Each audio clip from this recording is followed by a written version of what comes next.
Welcome to our channel 100% knowledge with success. Video देखने से पहले चैनल को सब्सक्राइब कीजिए और बेल आइकॉन दबाइए। नमस्कार दोस्तों, स्वागत है आपका एक बार फिर से क्लास 12 की केमिस्ट्री क्लासेज में।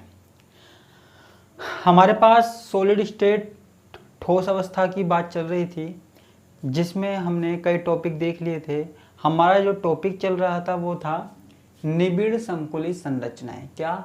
निबिड़ संकुलित संरचनाएं, क्लोज्ड पैक्ड स्ट्रक्चर। ये हमारे पास टॉपिक चल रहा था। देखो, मैंने आपको बताया था कि जो ठोस के कण होते हैं उनको पास पास रखा जाता है, एक तरीके से व्यवस्थित किया जाता है। तो उसी को ही हम क्या बोलते हैं? निबिड़ संकुलित संरचना। जो ठोसों के कणों की व्यवस्था होती है ना, उसको ही हम बोलते हैं निबिड़ संकुलित संरचना। अब देखो, हमने कौन कौन सी निबिड़ संकुलित संरचना पढ़ी थी। एक तो हमने पढ़ी थी एक विमीय। ठीक है, जल्दी से बता देता हूँ। एक विमीय में हमने क्या किया था पिछली क्लास में, कि जो गोले हैं, मैंने क्या कहा था कि एक विमीय यानी कि एक विमा में जो गोले हैं उनको क्रम से मैंने ऐसे लगा दिया था एक लाइन में। ठीक है, तो इसको हम क्या बोल रहे थे? एक विमीय निबिड़ संकुलित संरचना। जब हम गोलों को एक पंक्ति के रूप में व्यवस्थित कर देते हैं तो इसको हम क्या बोल रहे थे? एक विमीय। एक मैंने बात की थी द्विविमीय। ठीक है, द्विविमीय क्या होती है? जहां पे हमारे पास देखो, द्विविमीय में क्या होता है? दो विमा में, दो दिशा में।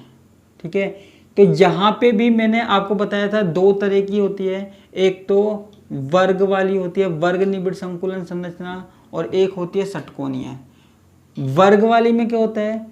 एक लाइन हमने इस तरीके से सेट कर दी, फिर दूसरी लाइन उसके नीचे सेट कर दी। ठीक है, तीसरी लाइन उसके नीचे सेट कर दी।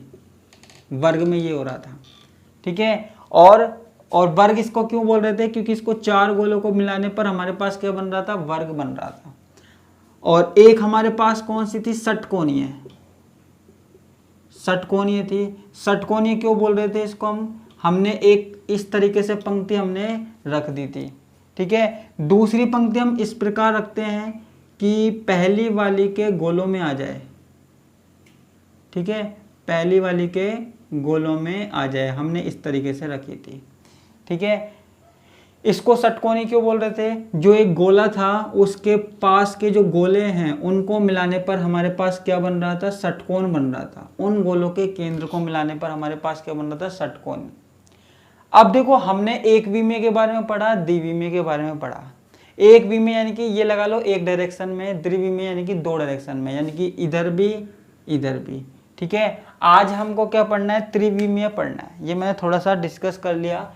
किसी को नहीं आ रहा हो ये तो पिछली वीडियो में जाके देख सकता है। ठीक है बच्चों, तो इसको मैं यहां से मिटा देता हूं। एक विमीय से द्विविमीय बनती है, द्विविमीय से त्रिविमीय बनती है। ठीक है, तो आज हमको क्या पढ़ना है? त्रिविमीय निबिड़ संकुलन। क्या? त्रिविमीय निबिड़ संकुलन। ठीक है, तो यहां पे ध्यान देना। त्रिविमीय निबिड़ संकुलन में हम क्या पढ़ते हैं? देखो त्रिविमीय जो होती है, 3D होती है, वो द्विविमीय से ही बनती है, और द्विविमीय एक विमीय से बनती है। तो ये त्रिविमीय निबिड़ संकुलन किससे बनेगी? द्विविमीय से। ठीक है, तो द्विविमीय में हमने क्या पढ़ी थी? वर्ग निबिड़ पढ़ी थी। द्विविमीय वर्ग निबिड़ संकुलन से त्रिविमीय निबिड़ संकुलन। ठीक है, त्रिविमीय किससे बनेगी? द्विविमीय से। ठीक है, अब देखो, द्विविमीय वर्ग में हमने क्या पढ़ा था? अब ये भी मैंने बताया था कि एक पंक्ति इस तरीके से व्यवस्थित है। ठीक है, दूसरी पंक्ति इस तरीके से व्यवस्थित है। ठीक है, तीसरी इसके नीचे है। देखो 3D में क्या होता है? इस डायरेक्शन में भी है गोले, इस डायरेक्शन में भी गोले हैं, और ये इस तरफ भी होंगे। ठीक है।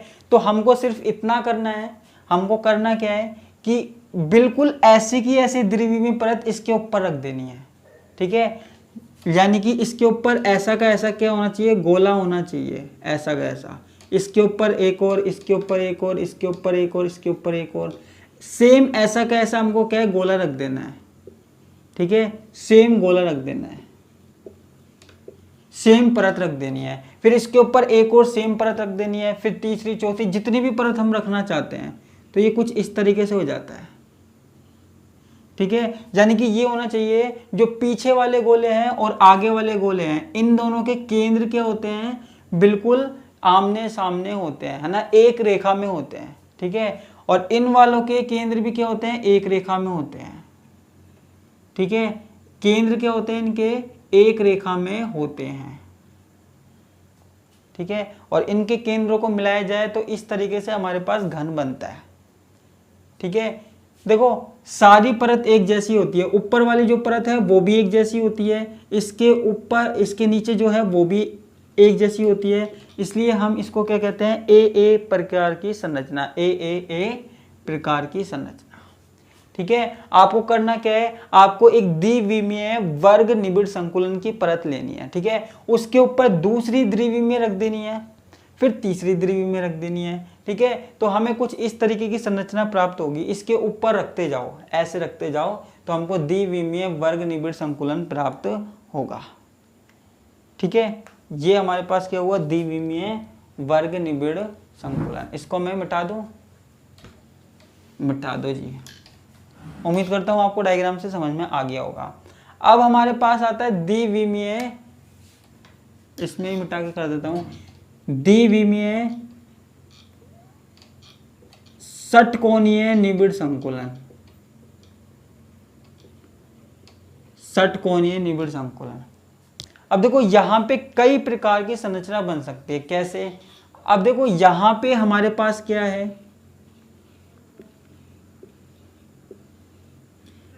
षटकोणीय निबिड़ संकुलन कैसे था हमारे पास,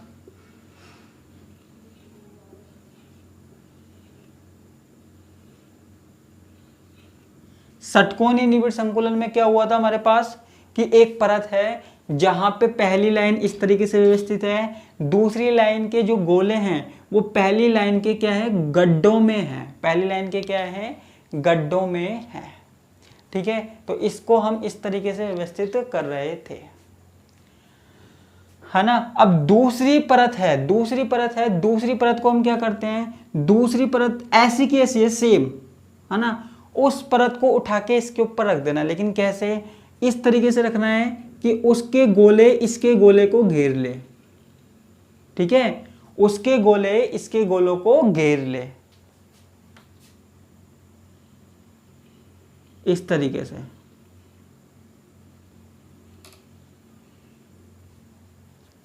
ठीक है। करना क्या है, उसके गोले इसके गोलों को घेर ले। यहां थोड़ा डायग्राम बिगड़ गया, लेकिन आप समझ सकते हो मैं क्या कहना चाह रहा हूं कि जैसे हमारे पास इस तरीके की व्यवस्था है, पहली परत में इस तरीके की व्यवस्था है, ठीक है। तो जब हम दूसरी परत रखें ना, तो इसका जो छिद्र है ना, छिद्र, उसके ऊपर एक गोला आ जाए, ठीक है, उसके ऊपर एक गोला आ जाए। तो इस प्रकार की व्यवस्था करनी है।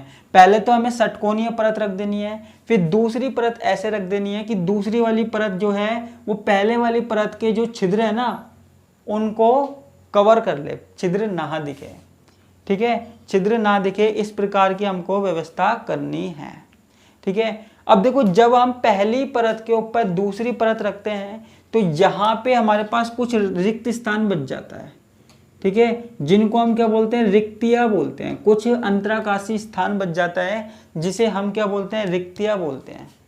क्या बोलते हैं बच्चों, रिक्तियां बोलते हैं, ठीक है। अब ये रिक्तियां क्या होती है, ठीक है, रिक्तियां दो प्रकार की होती है, रिक्तियां दो प्रकार की होती है, ठीक है। एक तो हमारे पास होती है चतुष्फलकीय,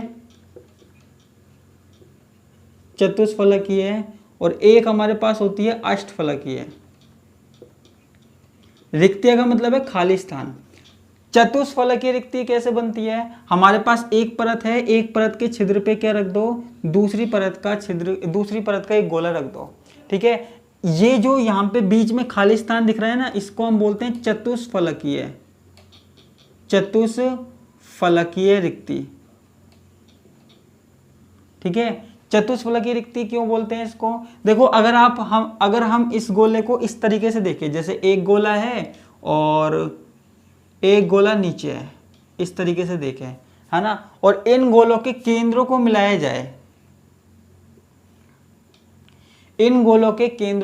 जाए, तो हमारे पास कैसी आकृति बनती है? चतुष्फलकीय।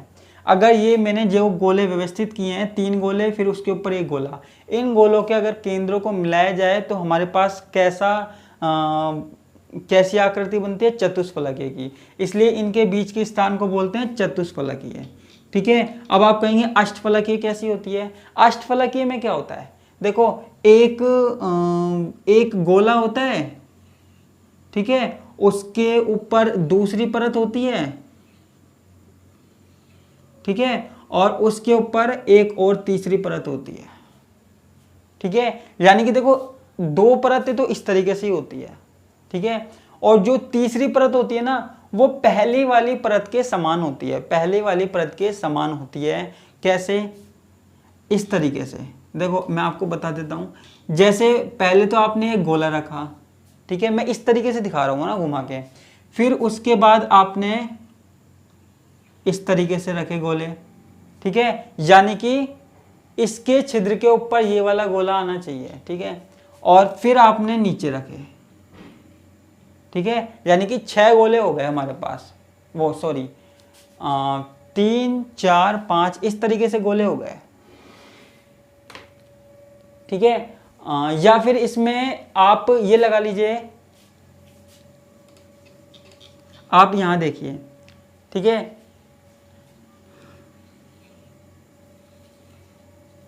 ये है ना, और ये इस तरीके से। ठीक है, आप इस तरीके से बना सकते हो। चलो, आपको तो एक बात याद रखनी है कि हम 6 गोलों को, अष्टफलकीय में कितने होते हैं? 6 गोले को इस प्रकार व्यवस्थित करते हैं कि उनके बीच में खाली स्थान रह जाता है, उनके बीच में अंतराकाशीय खाली स्थान रह जाता है। देखो, यहाँ पे बोर्ड पे दिखाना संभव नहीं है, इसलिए मैं वैसे ही बता रहा हूँ कि 6 गोले हैं, उनके बीच में खाली स्थान रह जाता है। उन खाली स्थानों में जो जगह बचती है उसको हम क्या कह रहे हैं? अष्टफलकीय रिक्तियाँ कह रहे हैं। ठीक है, क्या कह रहे हैं बच्चों? अष्टफलकीय रिक्तियाँ कह रहे हैं। ठीक है, यहाँ पे देखो 1 2 3 गोले हैं, जैसे 1 2 3 गोले हैं, उसके ऊपर 3 गोले हैं, यहाँ पे भी है। यहाँ पे आपको समझ में नहीं आ रहा होगा, लेकिन 3 गोले हैं, उसके ऊपर 3 गोले हैं, तो हमारे पास क्या बन रही है? अष्टफलकीय रिक्तियाँ बन रही है। ठीक है, यानी कि 6 गोलों के केंद्रों को मिलाने पर अष्टफलकीय रिक्तियां हमारे पास बन रही है। ठीक है, तो ये हमारे पास क्या हो गई? द्विविमीय षटकोणीय निबिड़ संकुलन से त्रिविमीय निबिड़ संकुलन। ठीक है, देखो, इन चीजों को समझना पड़ेगा, तभी हमारे पास आगे की बात चलेगी, है ना। किसी को ये समझ में नहीं आया तो वो पहले वाली क्लास जरूर देखना। तो मैं ज़्यादा स्पीड से नहीं भागूंगा, धीरे धीरे ही हम चलेंगे। ठीक है, तो आज मैं इतना ही कराऊंगा, क्योंकि आप इसको समझिए पहले, है ना, और मुझे बताना ज़रूर कि आपको समझ में आया या नहीं आया, और आया तो कितना समझ में आया। ठीक है, ताकि हम आगे बढ़ सके। जल्दी जल्दी आगे नहीं बढ़ना है, बोर्ड की क्लास है। ठीक है, तो हमको आराम आराम से लेना है। तो इसलिए आप एक बार इसको पढ़ के देखना, इसको टैली करना, और मुझे बताना कितना समझ में आया, कितना नहीं आया। फिर इसके बाद की बात हम करेंगे अगली क्लास में। ठीक है, तो इसी के साथ मैं आपसे विदा लेता हूँ। धन्यवाद, नमस्कार, टाटा, बाय बाय।